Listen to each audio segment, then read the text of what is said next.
Thank you for tuning in to Full Disclosure, created intentionally for aspiring entrepreneurs, business owners who are hungry to learn from the best. This is not an aspirational interview podcast. We're going to do things a bit differently. Each Full Disclosure episode is a mini masterclass led by an expert going deep into one topic to do with growing your business. The part that I'm most excited to share with you all is every episode, one lucky listener wins a free consultation call with our experts.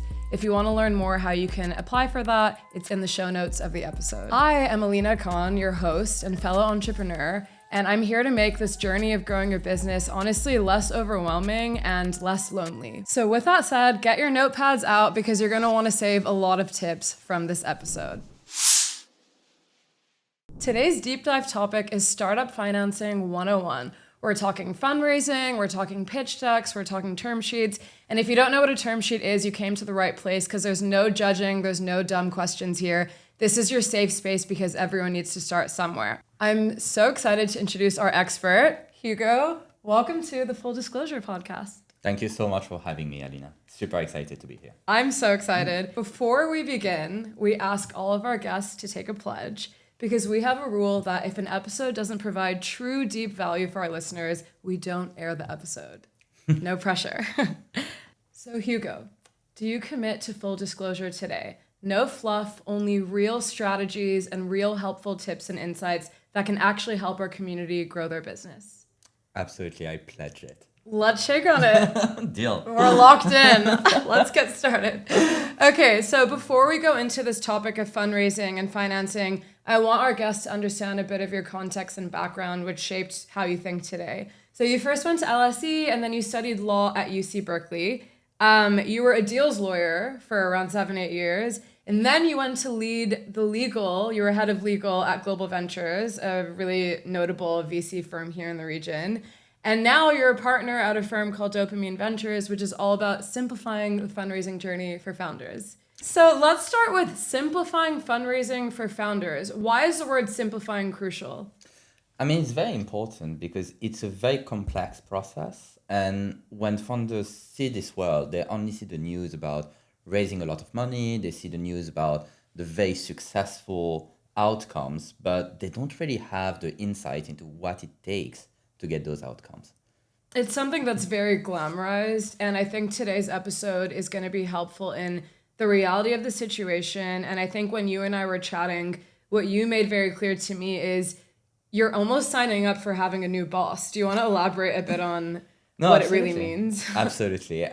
Look, money, when you're an entrepreneur, is a means. It's not an end. And when you're taking external money, then suddenly you have to answer to those people that trusted you with their resources and with their money.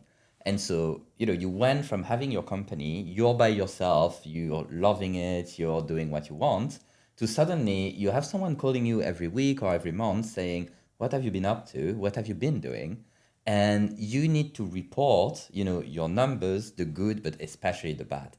And in any relationship, especially in any working relationship, people have expectations for you. And so it can be a bit difficult to meet this expectation. And it can be a bit difficult when you started a company thinking, oh, I'm going to get some freedom, to realize that the catalyst for you to grow to your business actually came with a lot of obligations you didn't think about. Exactly. So I guess questions to ask yourself is, are you ready to be sharing monthly, quarterly reports? How often does someone have to share these updates usually? Look, I mean, it really depends the type of investors you're going to take on. So, it can range from friends and family, you ask, your siblings, to you ask professional investors. And that's a word you'll hear a lot, it's venture capital. When you start a business, usually the investors you're looking for professional investors, are venture capitalists. Those are professional money managers that invest in very risky business because they're very early, but in return expect very high outcomes. And so those people don't invest their own money. They invest, they convince investors themselves to then reinvest the money into the startups, into the young companies. And so they need to report themselves. So you're probably going to have to like tell them what you've been up to every month or every 3 months, depending on their own obligations to their own investors.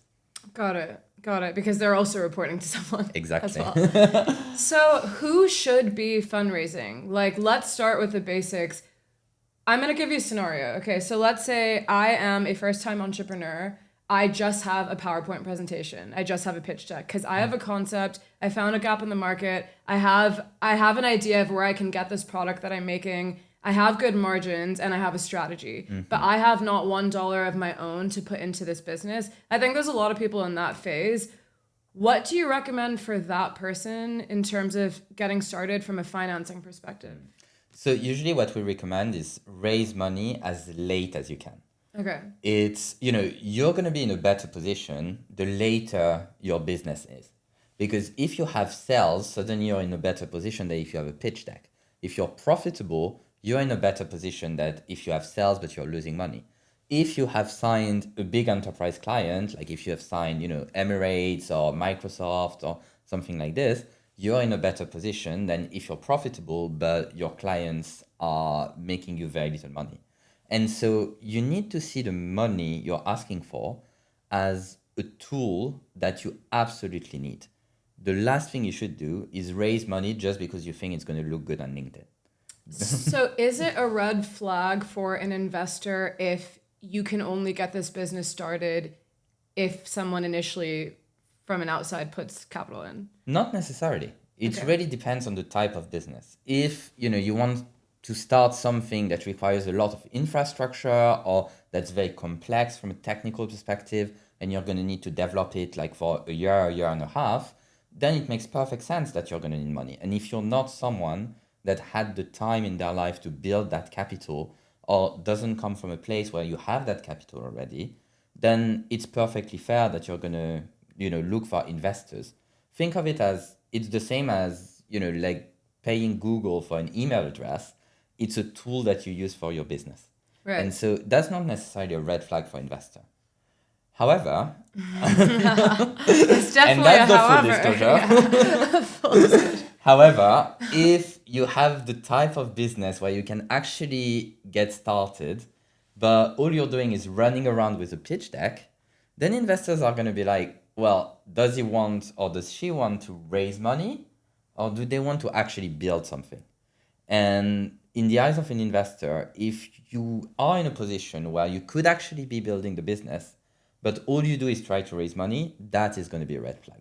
Because, and I say that as a former investor as well, like it's much easier for me to get convinced about someone that approaches, trying to raise, if that person has already shown that they're willing to try everything to get the business off the ground, and that the money they're asking for is just a tool to get the business off the ground faster rather than just an end in itself. Exactly. So, You're not sitting at home saying only when you put 100K in, then I'll get started. So Yeah. I'm really happy that you brought up because I guess that's gaining traction. Yeah. Like everyone kind of recommends you need to start with at least some traction to show the investor. And I think why that's hopeful for someone listening is there are things you can do that are not that don't get tied to capital. And so can we touch a little bit on examples? Because I know, for example, one that I can maybe share is, did you grow a social media following at least for this page that validates there's people interested in this industry or this topic? Are there other things people could do that they could start immediately that doesn't have to do with money? Yeah, I mean, let's take the example of a consumer company. Yeah. You want to design a clothing line. Obviously, that takes a lot of money when you think about production, logistics, etc., etc. But if you actually come to me and you have your prototype and you created it yourself, or like you made the designs yourself, and it honestly doesn't look great because it's a prototype. Yeah. You've actually shown me that you didn't wait for money to actually do anything. Like that's traction in the business. That's a proof of you actually building the first bricks. True. And so that's what you want to see as an investor, because having money, it's not going to suddenly turn the entrepreneur into someone that does things. And when you invest into someone that's building a young company, like the one thing you want to see is that they're actually pushing forward every day. And you can be very good at raising money, but if you're not good at actually building the business, then no investor is going to back you. No, it makes so much sense. And I think my friends and I often brainstorm about, can we at least start building community, like if we're in that stage? So email signups, like social followers, or like you said, physically get a prototype. When you say prototype, can you explain, is that similar to, I know the word MVP is used a lot. Can we explain that to our listeners as well? So an MVP is a minimum viable product. So think, you are trying to do a new Talabat or Deliveroo. Like an MVP would be, you do a landing page with a list of restaurants, you upload their menu, and you tell your customers, send me a voice note on WhatsApp, and magically and automatically it's going to order from the restaurant. You get the voice note, you call the restaurant, you pass the order, and you actually deliver it. And that's an MVP. You can actually show end to end what your product is going to do when it's there. But actually building all this takes a lot of time and money. So you're finding the best way to actually demonstrate what you want to do and that there is value in your company. And so when you're speaking of traction, a social media following is good traction. A newsletter is good traction. Landing page with a waiting list where people actually sign up to is good traction. And that demonstrates when you go and raise money that there is excitement for what you're building.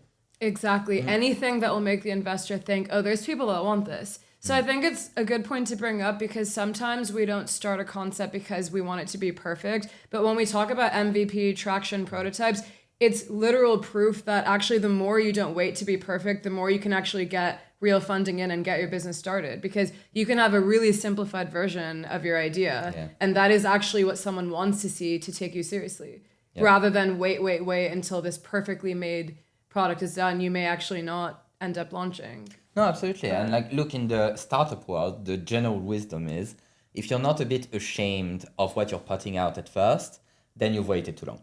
Yeah, that's so true. Oh my God, I can relate, because we've talked about rebrands and stuff with my cosmetics brand, but that also shows that it was also a beautiful thing. Like, we were such rookies, we took a chance and we started.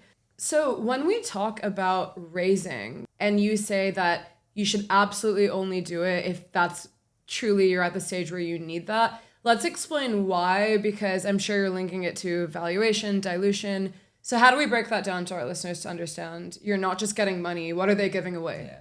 So essentially what you're doing is you're selling a piece of your company against money. Yeah. And that's the valuation. Let's say you want to raise $1 million and you go to investors, you find investors that are willing to put that $1 million. They're going to ask for a percentage of your company in exchange. And so if they ask for 10%, 10% of your company is worth $1 million, meaning your company is worth $10 million. If they ask for 25%, then your company is worth $4 million. So that's how valuation is calculated. Okay, let's break down the math one more time for one of the examples. Absolutely. Look, the valuation is the total amount of money that is represented in every single share of your companies. If you go to an investor and you say, I'm selling 10% of my company, and for that I want $1 million, then it means that 10% of your company is worth $1 million, meaning that your company is worth 10 times 1 million, it's worth $10 million. Yeah. If they ask for you ask for $1 million and they're willing to give it to you, but only for 20% of the company, then 20% is worth $1 million. So 5 times that, for 100% is $5 million. So that's how you calculate the valuation. At the beginning, the valuation is very much more of an art than a science, and it's very much going to depend on your leverage. And the leverage means how excited investors are for your product or your company compared to how much money you want and how desperate are you for the money. Exactly, which goes back to traction. So the more people can make effort in the beginning to prove there's people on the wait list for this, there's people that are waiting for this to come out, Exactly. The more you'll have leverage and not diluting your valuation, because the worst thing to do is you just want quick money, but then your company's all of a sudden worth Exactly. a And fraction. a very, very good thing to do, especially in the consumer space, is pre-sales or pre-orders. And you know, if you go to investors and you say, look, I have $150,000 of pre-orders, it's gonna cost me $300,000 to actually do the whole thing and like do the run of production. But look at how many people are interested without having a clear deadline of when they get the product, without having social proof of their friends having used the product. Like that's a very good sign.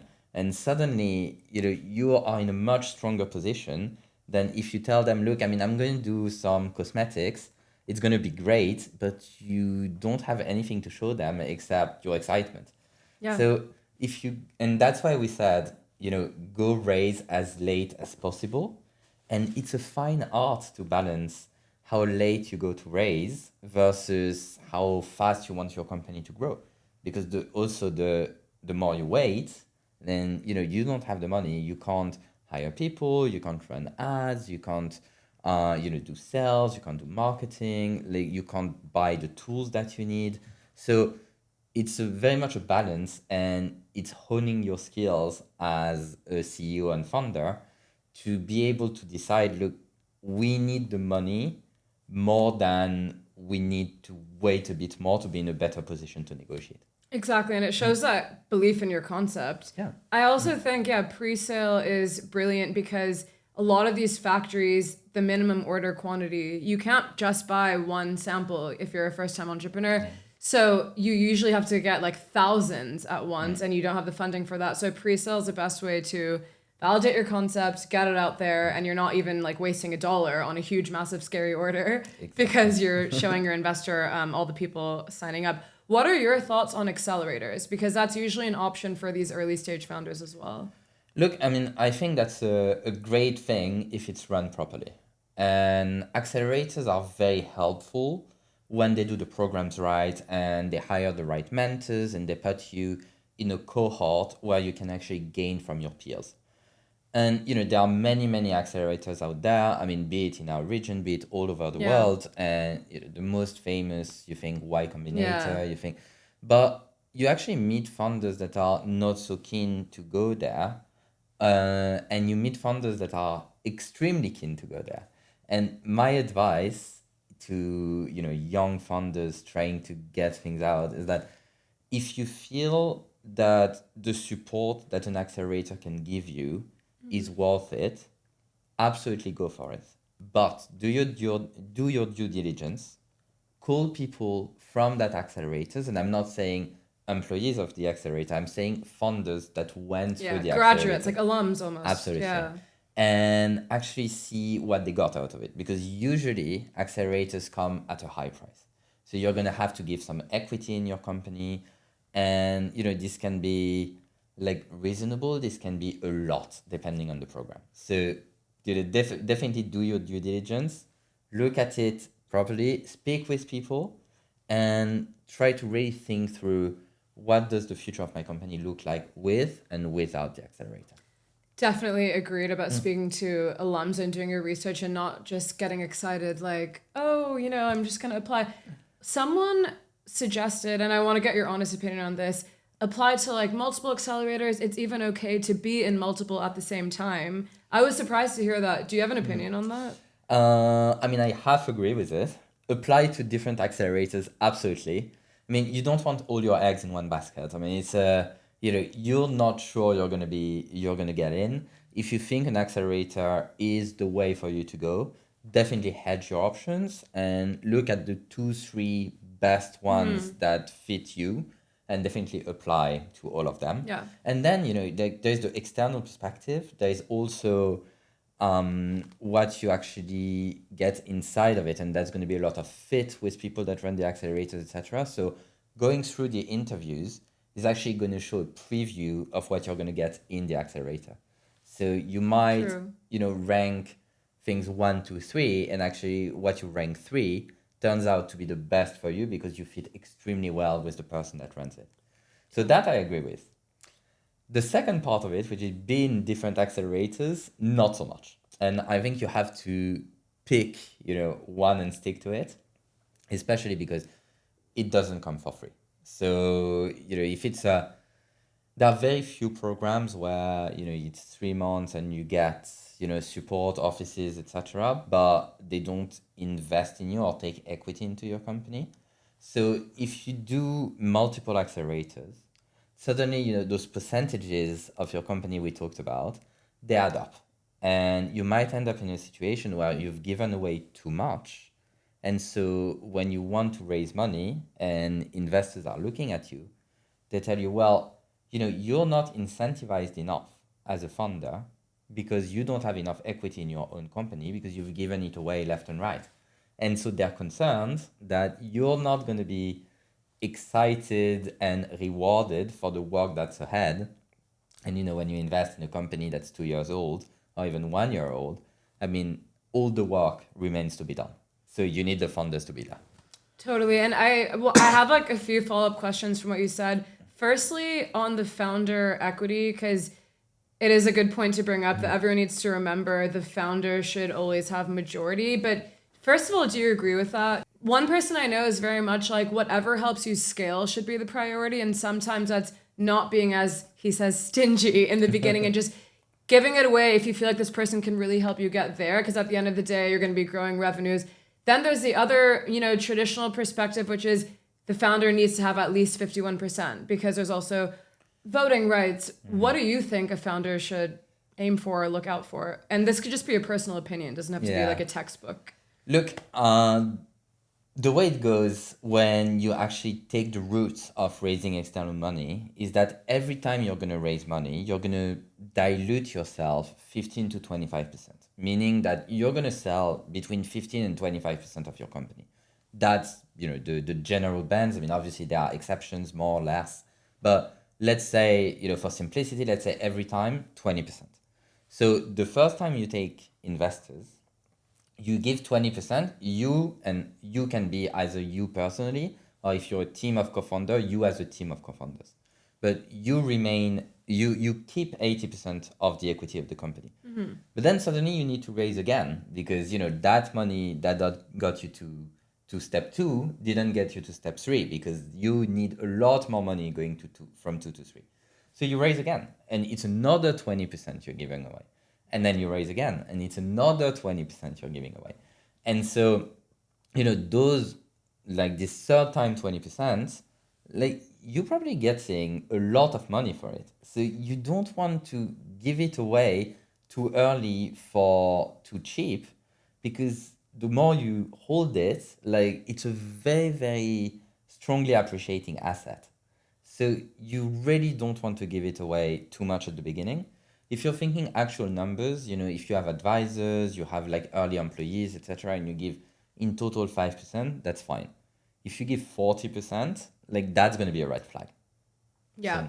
And so employees is another thing I think a lot of people could learn from. So in the beginning, obviously we can't all afford heads of departments, C-level execs that we really want, even potential co-founders.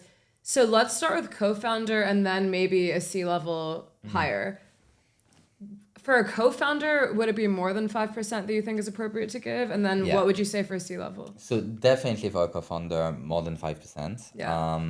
If you have less than 5% as a co-founder, your equity, your shares are going to devalue so fast because, you're going to raise money. And once again, it's, I'm doing a side track here, but the reason I'm saying you're going to raise again and again and again is because if you raise with the venture capitalists we talked about at first, their whole financial model is they're going to invest in young companies that are going to grow massively. So they take a lot of risk, and out of 20 companies they invest in, 1 or 2 is going to work out. But this 1 or 2 need to work out really, really well to pay back all the ones that didn't. And so they're going to push you to grow at all costs. And it comes back to having a boss. Is like if you put your finger into this machine, then there is no taking it out. Like you're gonna have to grow and grow and grow, and your investors are gonna push you to grow and grow and grow.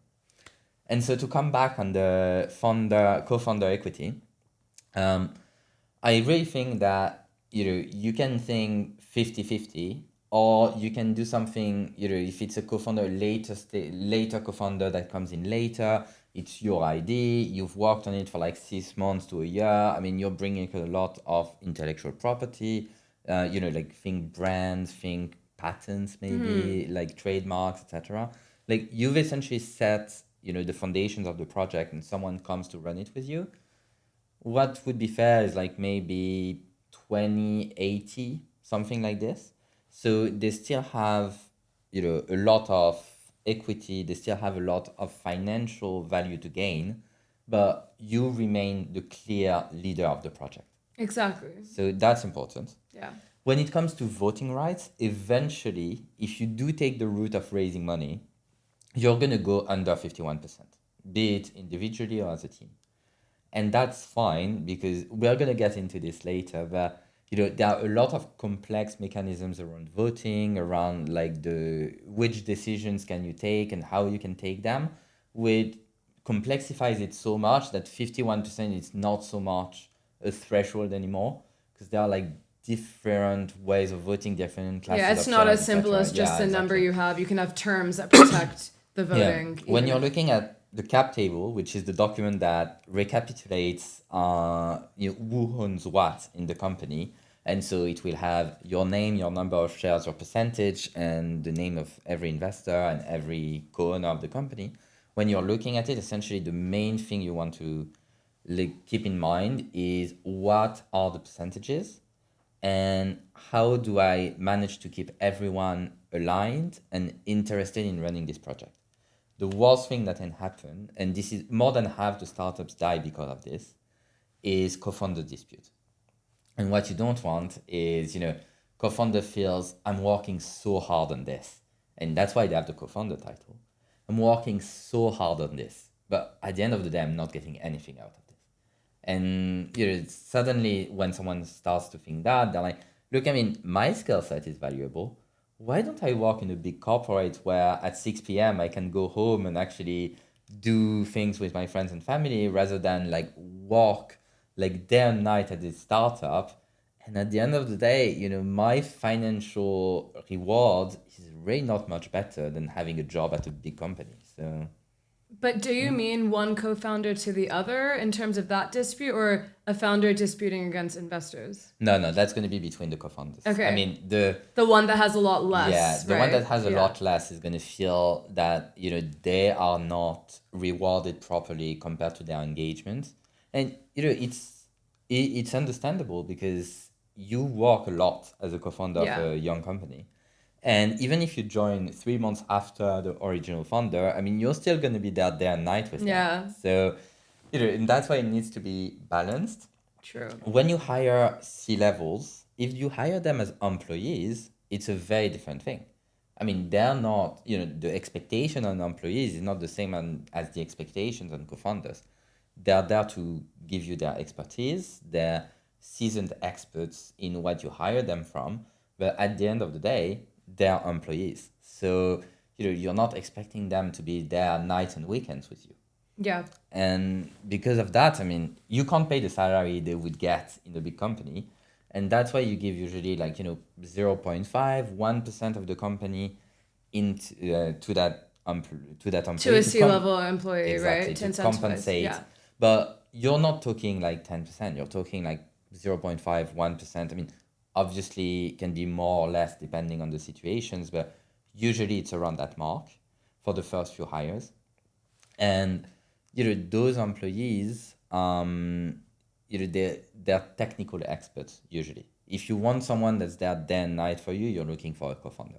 And it's very important as a young entrepreneur to understand this, because we see it often and again and again that you hire someone that's an industry expert with the expectation on their part that they're taking essentially a chief design officer role or something like this, and you actually expect them to be a co-founder with you, at 2 a.m. on a Saturday, and suddenly it starts clashing because the expectations were just not aligned. So very important to align expectations when you hire someone as well. Everyone needs to be incentivized at the end of the day, Yeah. or manage your expectations. Absolutely. And I think sometimes, though, you're hiring a co-founder more for a strategic move because that's what an investor wants to see. So would you agree that as long as you and the co-founder have a very clear understanding, like, hey, like I don't expect XYZ, but I really need. So for example, there's two examples that come to mind for me.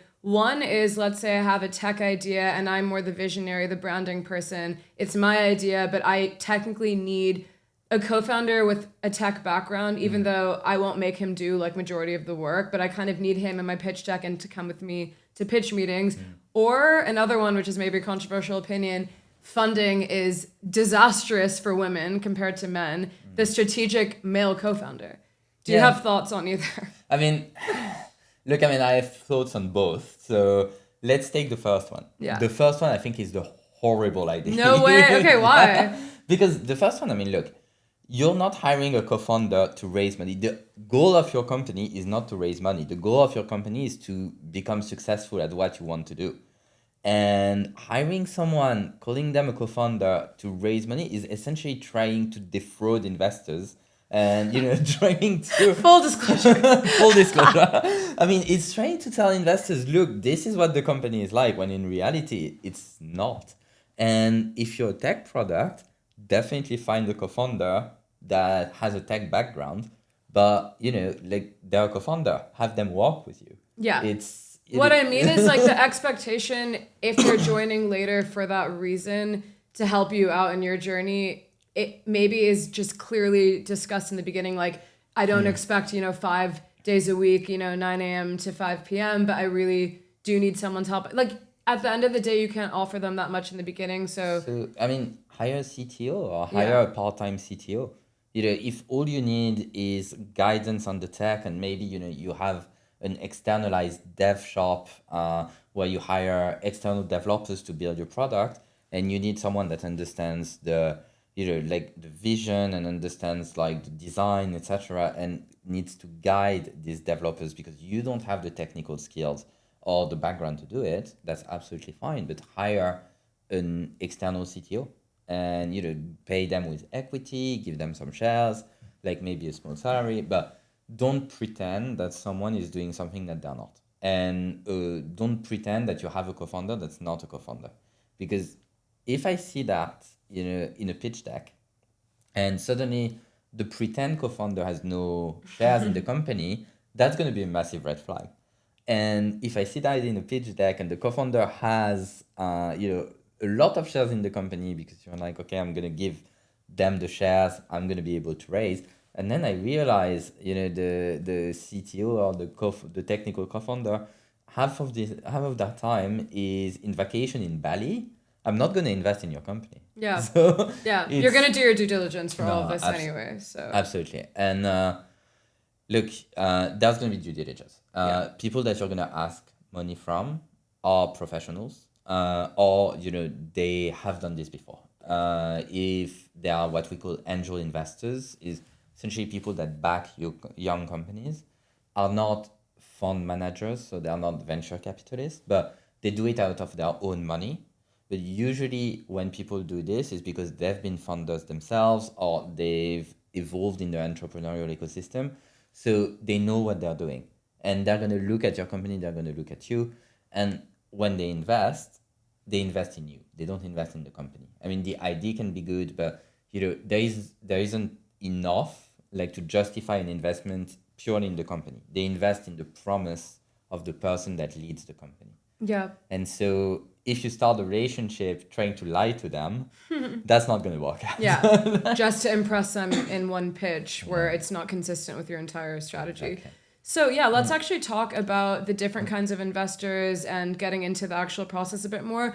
But I want to start out by asking, is it a red flag to investors if you're asking for capital in the beginning, but you yourself have not put in any money, even if it's a little bit, or your friends and family? I mean, I don't think so, but let me elaborate. And I think it's very hard to do anything without putting any money. And look, we take back the consumer example, let's say you want to do jewelry, and you find a factory that can do a big order for you, but you're going to do like prototypes.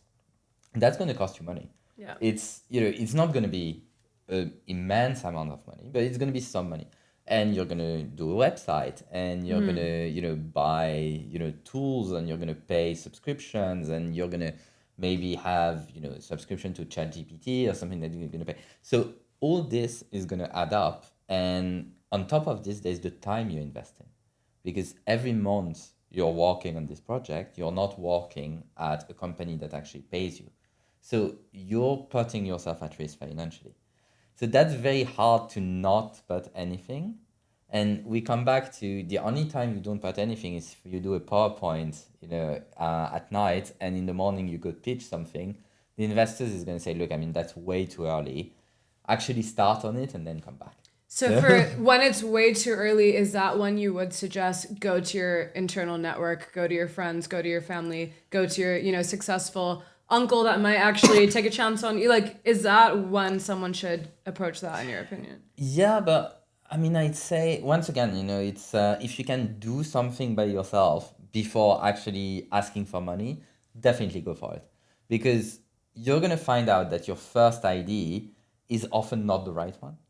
And so if you can actually confront it to the market and try to execute on it a little bit, then you're going to go with a much stronger proposition when you actually do go raise money. So, it's very important to act on what you want to do. And that's what's going to get investors excited. True. And maybe make some mistakes, trial and test on your own dime, and get the concept concrete before you go ask for other people to put their money in. Yeah. Okay, so what are the different types of investors? You covered angel a bit, you covered VC, but if we had to kind of say it in order. So, I mean, the first type of investors that are going to invest in you is friends and family.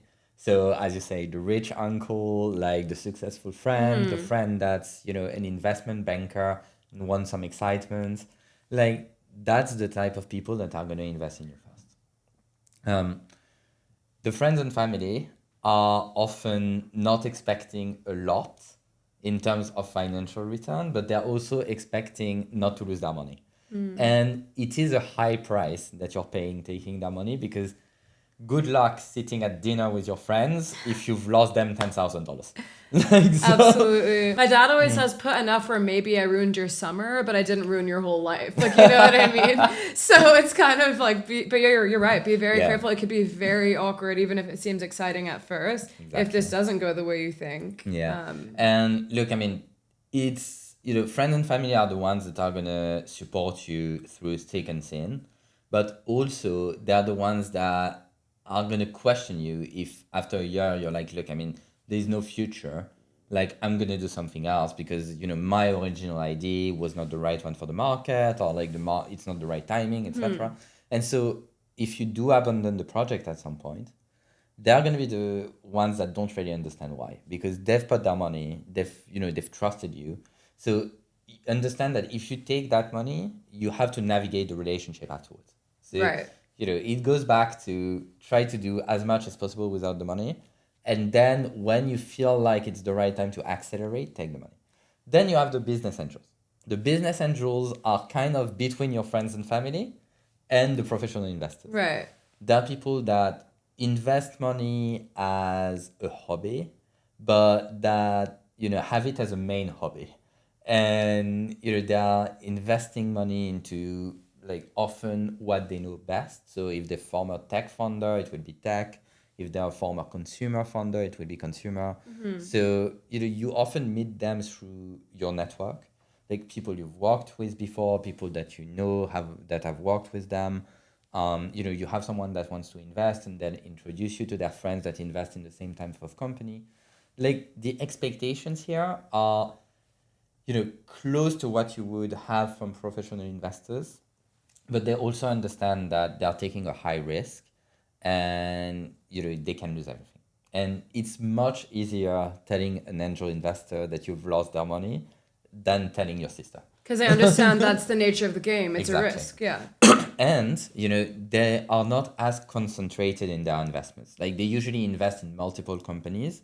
So, one will work, the other won't. But at the end of the day, it will be break even or better. If you go to friends and family, usually they'll invest in you and that's it. Because, Right. you're related. I mean, they know you, etc. So they're very much all in terms of financial exposure. Yeah. So business angels, that's where you start getting into the more complex deals. And they're gonna have you sign some obligations, like you're gonna have some oversight on your company. So, that's where you start having some obligation, and suddenly it's not your own thing by yourself. And then there are what we call venture capitalists. Those are professionals, like they manage other people's money. They invest in a defined strategy. So let's say they raise a fund, meaning, they go to their own investors and they tell them, it's very much like you as a founder. Like they tell them, look, I really believe that the market in AI tools for Arabic companies is extremely hot. The market is massive. There are a lot of SMEs. Like people will need to adopt those tools, and it will cut on cost. And I have a whole thesis around that and why I think this market is going to grow massively in the next 10 years. And I convince a lot of investors, like people give me their money, and then it's my job to actually talk to all the companies that do that and pick the one I like best and I think are going to grow and invest in them.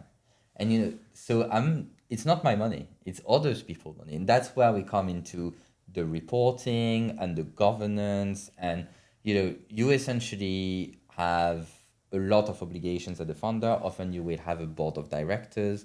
And so think of it as you have a very, very, very picky manager that's at the same time giving you a lot of leeway in what you do, but is on your back in knowing what you've done.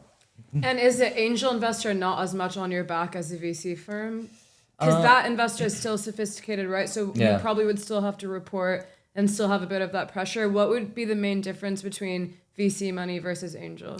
I'd say, the VC money, it's more institutional. So, when you do reporting, you'll have to fill out forms, you'll have to fill out templates. The angel investor, it's more one-to-one. So it's a relationship between you and the investor. And the investors are there to support you. They also often have a job on the side. It's not their job to invest. So there will be a lot less presence on you, yeah. Exactly. They still expect you to do, your job as an entrepreneur properly. They still expect you to keep them posted. The worst thing you can do for the relationship is, hide bad news from the investors. But right. It's less institutional, and they're less present and asking you every month what you've been up to, and you know exactly your numbers, etc. So like it's more proactive on your side to build and maintain the relationship, whilst the funds, there is no way you can disappear. That's so true, because don't you kind of have to spend more too? What I mean is a VC fund maybe expects you to have a professional audit as well, right? Yeah. So I think that's another budget related thing that then the startup has to invest in, having a professional auditor, paying someone to make sure it's not just, like you said, the founder giving information. This time it has to be done, from a professional, which could be expensive too, and something. It is expensive. Yeah. It is very expensive, and it's very time consuming, which is expensive in terms of, while you're doing this, you're not signing clients, you're not like taking care of your existing clients, you're not upselling. Yeah. And so, it comes with those obligations which indirectly have an impact on your business. Yeah. But it is important for the funds to know that, your accounting matches, the right standards, and they actually see the right numbers. Exactly. So let's talk about the actual process. So let's say I've kind of followed what you said. I have an MVP or a prototype. I have actually some traction. I've bootstrapped, meaning I've put in my own money or just some friends that have helped me out in the beginning. Now I'm actually realizing like, wow, there's demand here and I could grow so much more if someone gave me 500K. So now I'm ready to go for investment. So let's talk about the actual journey. What do I have to have ready for you to even agree, okay, green light, you're ready to start pitching? Yeah. So see it as a sales process. A very long sales process. So, look, we come back to leverage and negotiation. Like if you're going and talking to one investor and then next week, another one, and 2 weeks after another one, no one's going to be excited because there is no FOMO, there is no pressure to invest. So what you want to do actually is prepare everything, like prepare the reach outs, and then have a cadence, like build like some time pressure into your process. So first of all, let's take step by step. Yeah. Like I'd say the process is one, you prepare everything. What is everything? So one, you prepare every document that you need to present your company in the best light. Two, you actually select the investors you want to talk to, and you find a way to contact them. Three, you actually contact the investors and line up meetings. Four, you do all the meetings. Five, hopefully some investors are interested. You get what's called a term sheet, which is essentially a document that says, hey, we want to invest in you. Here are the terms that we want, meaning like here are the obligations we want you to have in exchange for our money, and here's how much we want to part, etc., etc. So you get that term sheet, and then you actually negotiate the deal and hire the lawyers and close the deal. So first of all, the documents to present your company, and that's why you need to have actually done something. So the pitch deck is very important. It's 10, 15 slides. Don't overcomplicate it, but 10, 15 slides explaining what you do, who you are. And I cannot overstress how important it is to say who you are and why you're the right person to do what you want to do. Because there is nothing. So people are betting on you.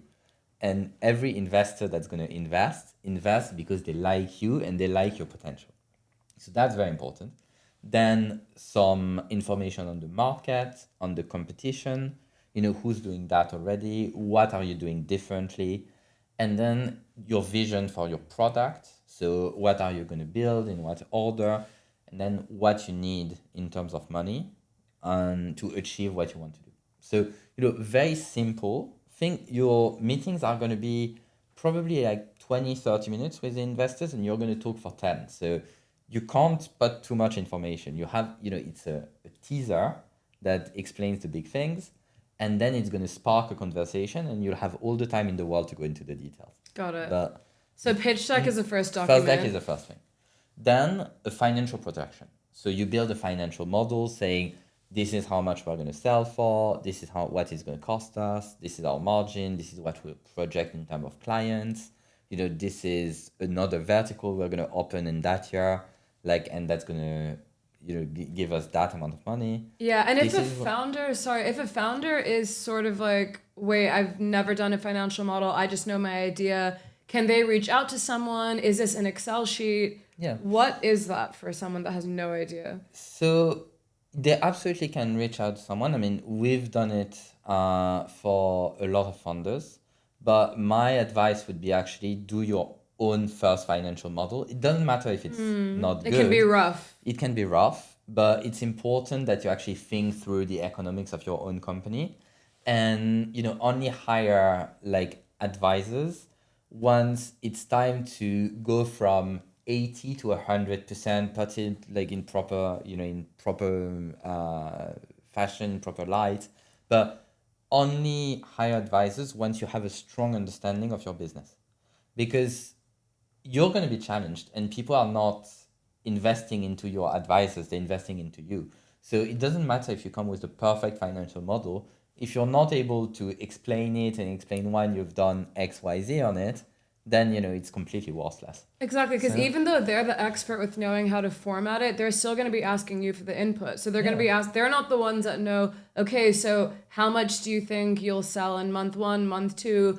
How much do you think you'll do with retail? How much do you think your percentage will be e-com versus, brick and mortar? So I think for people to know, you still have to be the one telling them that information, but they'll be asking you the list of questions because it's built on a lot of assumptions in the beginning stage. But that's why you should build the first one. Yeah. And, if you're going to raise money very, very early in the company's life cycle, investors are not going to judge you on your Excel skills. Right. I mean, you're not applying for a financial analyst job. You're an entrepreneur.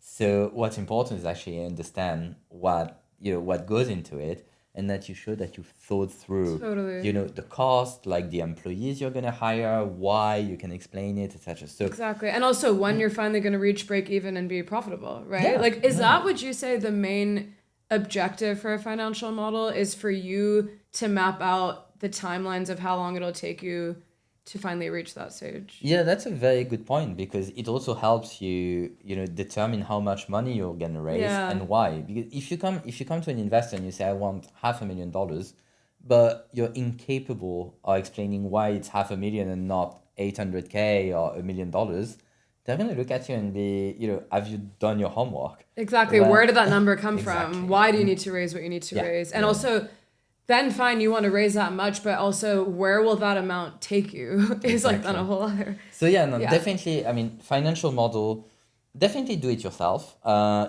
a lot of templates online. Yeah. There's there is a people on lot of Upwork as well, even if Yeah. there's freelancers. No, absolutely. And if you're that early in your journey, like, except if advisors should be there to give you a hand, but you're not hiring like an investment bank to actually do the fundraise at this stage. It's Yeah. too early. Yeah. Then what you need is a product roadmap. So that's especially true in tech, but essentially what do you want to build and what Yeah. are the steps to it? You need a presentation of people in the company. If you have a couple of employees already, if you have advisors, you obviously, as the founder or founders, that's important. And you can also just sometimes have mentors, right? Like, Yeah. let's say you weren't able to hire anyone yet, or they're not official with equity, like official board members. Can you just put a slide saying? sort of- Absolutely. yeah. Absolutely. My only advice on this is like the mentors are not the ones building the company. So the people who really matter are the people that are spending time on the Right. company. Okay.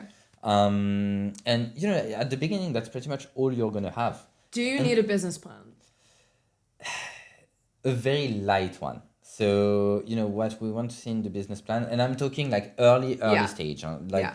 you're starting out. Yeah. Like a general direction of what you want to build and how, like a general idea of the finances that you have in the financial projection, a general idea of like the growth of the company, so who you're gonna hire and why. But that's it. Like you don't need to spend, half a day or a day drafting like 20 pages of business plan. Okay. That is going to change every 2 weeks. Right. Anyways, But you want a roadmap to show. Exactly. Is a go-to-market strategy in a business plan or? Yeah, Okay. yeah, absolutely. Like the way you market your product, the way you go to market, like super important that you thought through it. Yeah. And don't be afraid of being challenged by investors. Everything is subject to change, and it's very likely you're gonna go through like multiple iterations Yeah. before you find the right thing. But what's important is that you thought through and you come with a plan. And you should have very strong opinions, but very loosely held. So Oh my god, it's like an entrepreneur has to do so much. You have to be this perfect balance. It's like, Exactly. Okay, so I have all my documents. So you have all your Yeah. documents. Then you need to actually, sell your shares to someone. So you need to look into who are you gonna talk with, like what Yeah. potential investors are gonna be excited. So Yeah, the list that you mentioned, the short list. So you need to look at the stage. It's completely pointless to try to get in touch with a sovereign fund, meaning we're in the UAE, like the UAE fund. If you're in tech, Mubadala, etc. Like Mubadala is not going to invest in a company that's a month and a half old and has made $0. It's way too big for that. Totally. Like, Don't waste your time. Find Exactly. early stage and that also invest in the industry that you're in. Exactly. Yeah. And like if you're doing a cosmetics company and you go to AI tech investors, they're going to be like, that's fantastic Like, what you're cute, doing, but no. not for me. So, build a list that makes sense. People that are relevant for your stage, for your industry, and people that can, especially at the beginning, help you. So, if let's say you're building something in tech and people at Apple that are like in good positions there, like they are very good targets because not only they can give you money, but they can help you with your product. Like that's important. If you're in consumer and people at like big cosmetics company and you're doing a new cosmetics company, they're going to be able to give their time. That's going to be helpful. So build a list like this. You can also look at what's called a seed stage venture capital fund. So some of the venture capitalists, some of the venture capital firm do what is called seed stage, which is very early investing.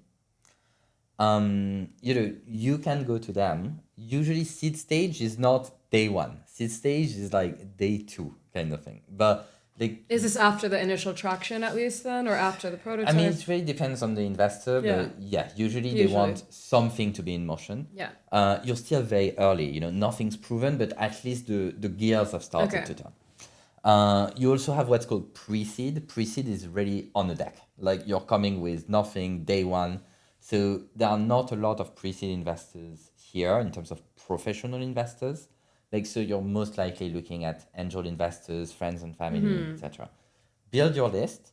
Don't hesitate to ask all your contacts things like former colleagues, like people you did internships with, like if you've been to university, people that were your professors, like maybe they have contacts in the industry, etc. Build a list and build a solid list of like 20, 30, 40 names then you can talk to and that are reliably interested in what you're building. Totally, like that makes sense. With that list, when I'm sending the initial email, because obviously you don't send them all the documents at once, what do you suggest someone sends in that first email? Yeah, so in the first email, you want to keep it short. So obviously, if you've been introduced, that's gonna be slightly different. But if it's a very cold introduction, as in you found their email or like someone told you to you went to Rocket Reach. You went to Rocket Reach. You want to give like it's 2-3 paragraph maximum. Like they're not gonna read like 100,000 words on what you're doing. Yeah. It's like if it's you, hey, I'm Alina. I'm building this. This is why it's exciting. 2 or 3 bullet points. I've attached the deck. Let me know if you want to check. Do you recommend attaching the full pitch deck or a 1-pager? I think the full pitch deck is fine. I mean, and that's why I'm saying it's a teaser. And when you design the deck, it's very important that things pop out. And there are not too many details. Investors really go quickly through them. They've seen hundreds. And so you need the key numbers, the key facts to really be legible very easily for someone scrolling through the deck in like 20 seconds. And that's what I get scared about. It's like, you're more powerful when you talk someone through a deck. When you send it, the same, vision doesn't come across. So I guess you have to keep in mind, this person is not hearing your entire script. Absolutely. So make it so easy to understand. I get scared as well sometimes sharing too much in a document that they get to keep. So I like to have a call to make sure. But do you think they're busy, it's okay, just send it to them? Yeah, I mean, the view, except if you're building like biotech and you're doing like research. I'm like, I'm changing the world. What do you mean? You are changing the world.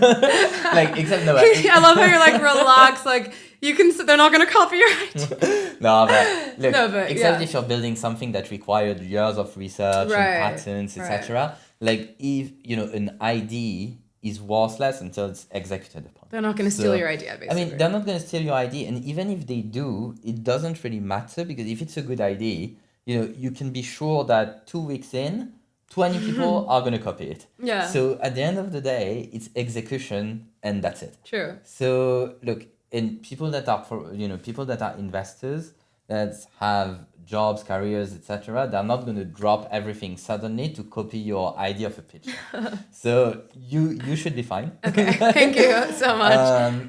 But it's true what you said. Like the people only get to see an email and a deck. So make it impactful, make it easy. Like it doesn't matter if you only say like 30% of what you want to say. Get their attention. Exactly. Yeah. Capture their intention so they're like, okay, let's chat. Yeah. And then you can run them through. Okay, then is the chat. So let's talk then that stage. And so then is the chat. And actually the chats. Because what you want is having, like a timing around contacting the whole list so that you cram all your meetings within like 2-3 weeks maximum. So is that a strategy? Because earlier you were saying you want it to be this traction where people have FOMO. Exactly. So is that why it's 2-3 weeks? Because do you tell the investors, and by the way, I'm pitching, like, how do they know that it's a short time with this FOMO?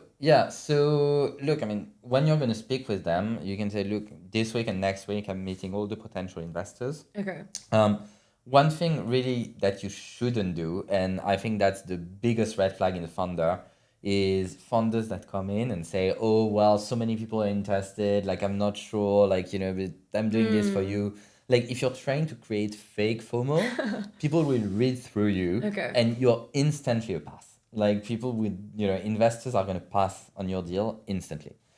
But real FOMO is, you say when you send a message to an investor, you say, hey, I'm doing all the meetings like let's say we're in September, week of the 1st and week of the 8th of September. Here's my Calendly, book a meeting like in those 2 weeks. Okay, And, I like that. And so they know that you've timed the process. And so the idea is you do all those meetings, then you have a week or two for follow-ons, follow-up meetings that you're going to have with those investors, and then hopefully you get to deal negotiation. But like, without telling them, look, so many people want to invest, etc., which is usually, if I hear that as an investor, like I pass instantly. But it's So don't do this one thing. Don't do this one thing. You want to turn away investors. This is the one secret in fundraising. Fake FOMO doesn't work, because if you tell me, oh yeah, I've talked with X, I've talked with Y, the first thing I do after the meeting is I pick up the phone and I call them. Wow, so you will actually yeah. And it's a small world. People know each other, so it's very, very risky. So Got it. look, and then you actually time bound it by saying that's when I'm taking meetings. And then if you do get actual traction, people want to invest, then it's fair to go back to investors and say, look, I've gotten a term sheet, the one we were talking about earlier, like a proposal of investment. Just let me know if you want to participate, if you want to give me another term sheet, like just let me know what's what, because essentially I'm going to move forward with this person if I don't have counteroffers. Got it. So that's kind of a respectful way of pressuring without saying, we don't need you anymore. And look, I mean, realistically, if you want 500K and someone is offering you 500K, then, that's the next step. You're switching from, I really need this money, to who is going to give me this money for the best terms. So Exactly, because now going back to leverage, let's say you're pitching to multiple in your roadshow. 2 people are actually like, hey, I'll give you the 500K for the percent you're asking for. Can you go back to one admitting that you're getting another offer for X, or do you not talk about the other firm? You absolutely talk about the other firms, and then you have multiple strategies ahead of you. As I say, you know what? I've asked for 500K. Actually, I can take 1 million. Yeah. And you take both. Yeah. And so, sure, you give out a bit more of your company, but you have more money. And if it makes sense, then it makes sense. Or you start having them compete. You say, look, I mean, I have another offer. Can you do it for 8% instead of 10%? Or you negotiate on all those extra things, and we come to the deal negotiations. Yeah. That's your favorite part, right? It is the favorite part. And it's not only the money, because when you take money from people, you actually have a lot of obligations that come with it. And so, what you're going to negotiate today is going to follow you for the rest of your company. Because when you're going to raise again, that's going to be the baseline for what's going to be negotiated the next time. And those obligations can be, you have a board of directors, which means every 3 months you get into a room with your boss. Mm-hmm. And you have to tell them if you've done well. You also have to tell them if you've done badly. And they have the power to fire you. And so, it's a big So that thing. term sheet truly matters. Exactly. If you want your position to be solidified in your business. Yeah. And also, another thing, and usually that's the biggest blocking points with entrepreneurs, is what's called a reverse vesting, which means essentially you have 100% of your company. Someone invests, and you still have, let's say, 100 shares in your company. What I'm going to tell you is, look, you are a very early stage company. I'm not investing in what you've built. I'm investing in you. And so essentially, if you leave tomorrow, my investment is worthless, and that's not what I wanted to invest in. And so you're going to put everything you own in that company at risk. And so if you leave tomorrow, you lose everything. And that's what's called a vesting. It's, like you're getting it back over time. Usually it's over like 3-4 years. Yeah. And let's say you live in 2 years, like you lose half of what you had. And so funders are, often it's very hard to swallow for funders, because they're like, look, I mean, I've built it up to there, it's mine, and suddenly you're telling me I don't own anything anymore and everything is at risk, and if something happens to me, like I lose everything, and like that's very, very hard psychologically for funders to accept.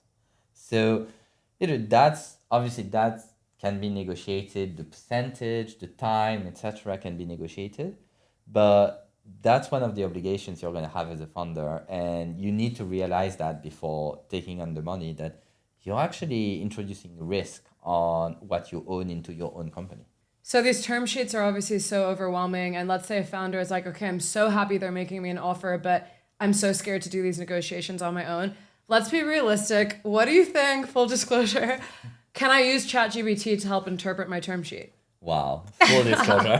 Taking your jobs away from you, sorry. I think it should actually. I think you absolutely should. Drop it in ChatGPT, get it explained, because you want to understand everything that's in it. Just don't fully rely on it. Like either you hire lawyers, and you're gonna need to hire lawyers anyways, or you had an investment bank help you, and they're gonna be able to help you at this part. But definitely the first thing you do, drop it in ChatGPT, understand the thing, but then when it comes to actual negotiations, etc., like get people that negotiate professionally for you. And because what's in it is important, what's not in it is even more important. Right. And so that's usually when you have the lawyers come in. Same thing as the accelerators, like do your diligence, call the former clients, find someone you match with, find someone that's willing to explain it to you. And like they're going to take you from the term sheet to the actual close of a deal, negotiating the documents, like getting the closing, actually doing the admin of getting the money in, like the signatures, etc., etc.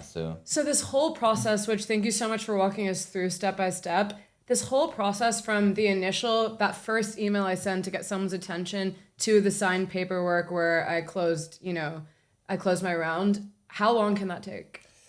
Look, I mean, it depends. What should I expect if I wanted to be realistic? No, but I'd say the least amount of time it's going to take is 2 months. And that's from starting the documents, like starting the financial model, etc., to actually getting the money in. I'd say 2 to 6 months, depending on how quickly you can find someone interested, and also depending on how much you're raising. Because at the beginning, if you're raising like $200,000-300,000, like it can be very, very fast. If you're starting to touch like a million, and a half, then suddenly it's a very different process in terms of governance to put in place, etc. Yeah. So those 2-3 weeks that I've crammed in kind of all my in-person pitches, because the whole thing is 2 to 6 months, is the rest usually virtual, where it was just those 2-3 weeks I was kind of time blocking? Yeah, I mean, obviously the beginning is very production heavy. So like that's going to be you and your computer. Yeah. Then, finding the list, contacting the people is online. Then the meetings, I mean, it's interactive. It's Yeah. often online. 2-3 weeks, then you're going to have follow-on meetings, due diligence. They're going to look into Yeah. the details of the company. Like that's interactive as well. And And- then you involve the lawyers, and that's usually a bit less intense on your part, because like the documents are advancing and you need to understand what's happening, but like you usually at this stage you get to run the business back a lot more than when you were talking to investors every day. Right. And it's such a good point, because if you're going to go on this journey and you're the founder with a tiny team, it's also taking you outside of the actual business for months. So I think it's another thing to consider, right? It's like, do you have the time? Can you afford to actually carve out months, to raise capital? Because there's also not many other people probably doing the daily business development, the daily upkeep. So you're also taking away a lot of time from absolutely. building your business. That's why it's so powerful to have a co-founder, is because while one person is pitching, fundraising, the other one is continuing to run the business. And it's very powerful to tell investors, look, in the 3 weeks that have passed between the time we spoke to you first and we're speaking to you now, like we've done X, Y, and Z. We've gotten new clients, like we've expanded, the product is better. That's very powerful. Yeah, there's always so much we could say. I'll save this for another, but it reminded me of how I have heard that a lot of investors don't like seeing a solo founder. They actually want co-founders And it just reminds you of moments like this because realistically, It's very hard to do a business. Yeah. It's much easier to do it with 2 or 3 people than doing it by yourself. Totally. And it's also lonely on your own. Yeah. Before I have you wrap up with just maybe your last closing takeaways, it's not always where if someone puts money in, we have to give up equity or percentage of the business, right? Like, can we explain things like a safe or are there other alternatives? And what does that even mean? So yeah, no, absolutely. So that's tools, but the result is the same. So when you raise money, either you do a very straightforward deal like we talked about. I give you money, you give me shares, or you can do what's called a SAFE. It's an acronym for Simple Agreement on Future Equity. A SAFE is essentially a contract that says, hey, I'm going to give you money now, you're going to give me equity or shares later. At a discount usually, right? Exactly. And the exact price would be, so I'm taking the risk now, but we want to be fast. And a SAFE can be extremely fast. We can do a SAFE in like 2-3 days. So, if you're raising, and that's usually the way you're going to do it at the beginning, like you're going to raise through a SAFE, it facilitates the negotiations, it pushes the legal cost down, but, everything else in order to get to the SAFE is the same. Build the documents, find the investors, speak with them, convince them, etc. is the same. It's just the way they invest that's different. Is there anything that risks your valuation in the beginning? Let's say you take a small amount like 50K on a safe and it's so early stage. Is there a risk for a founder? Like, are you devaluing your company by in the beginning asking for such a small amount? No, it's you're absolutely not. I mean, and if that's what it takes to get you to the next level, then by all means take this. Okay. You need to balance, getting money and giving the least possible. So in an ideal world, you take to the dollar what you need and not a cent more. Right. So, if that's what you need to show like the first version, then absolutely. The only thing is there is something called a cap on a safe. Like that you need to look into because that essentially gives a minimum percentage to the investors. Just be aware, get some advice, and avoid giving too much by mistake and not realizing what you're giving away. Exactly. And if you want the advice, that's one lucky listener from the episode. As we mentioned, you guys, everything Hugo shared, he is offering one listener a 1 hour free consultation call. So all these questions, which are really difficult, I'm really grateful that you are going to be able to share it with one of our listeners. In the show notes, you guys can find out how you can be eligible for that 1 hour call. Hugo, your time has been so valuable. I am so grateful and excited about this episode. If we had to close with maybe your last do's and don'ts, do any last takeaways come to mind? Yeah, absolutely. Thank you so much, first of all, for the opportunity. I'd say, look, the first thing is see raising money as a tool to develop the company and not an end in itself. Second, run it like a process. And third, don't only pick the money, but also pick people that can help you on the journey. Choosing your investors is as important as actually getting the investors in. I love that. And that ties self-worth into everything. You're not always in a point of desperation. If you believe in your concept, you also know, well, wait, I have something great. Are you the right person to take me there? And also, am I going to enjoy reporting to you every few months, right? Yeah. Like, do we even enjoy having a meeting together? Because you're going to be spending time with that person. Absolutely. It's a 10-year relationship you're entering into. So longer than any relationship in our generation. And honestly, Hugo, thank you so much for your time. Before I have you go to your next meeting, is there anywhere our audience can go to, any social channels you want to call out? Yeah, thank you very much. So we have a YouTube channel called Into the Funds where we explain private funds and what it is to be an investor. And I think it's going to be very helpful for your listeners to understand the other side and who they are going to talk to and what are their own obligations. So if you want to learn more about that, you can go to Into the Funds on YouTube. Perfect. I'll link that in the show notes as well. Perfect. And thank you so much. Thank you very much. If you enjoyed today's episode and feel inspired by everything that our guest shared, don't forget that you can win a 1 hour free consultation call with today's expert. All you have to do is look at the episode description and the show notes to see all the steps to enter to win this call. We will select one winner only from this episode, and you'll find out within 1 week of this episode's air date. We'll put you in touch with the expert. You'll schedule a time to meet for a call, and the expert guest will look at your brand or answer your personalized questions, and you'll really get a one-on-one audit and consultation, which is such an exciting opportunity. Exclusive for our full disclosure listeners.